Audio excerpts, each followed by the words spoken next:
শুভ দুপুর বন্ধুরা। তো চলো আজকে দুপুরে রান্না নিয়ে বসে পড়েছি। আর কি রান্না আজকে, কিন্তু একদম হেভি রান্না। তরকারি নেই কিন্তু তারপরেও দারুণ রান্না। তো এখানে দেখো আলু ভাতে বার করে নিচ্ছি কসকো।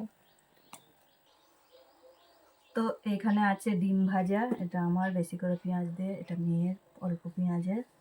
আজকে রসুন ভাজা করেছি, কাঁচা এই পেঁয়াজ ভাজা করেছি। সঙ্গে আছে এরকম শুকনো লঙ্কা ভাজা, আলু ভাতেটা মাখবো।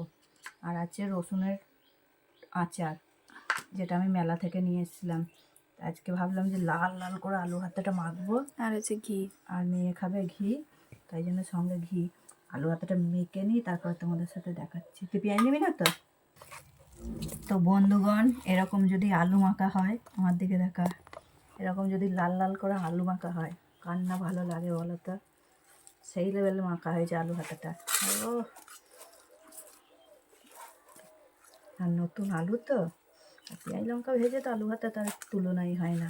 চলো মেয়েকে দিয়ে দিই, কেটে দে।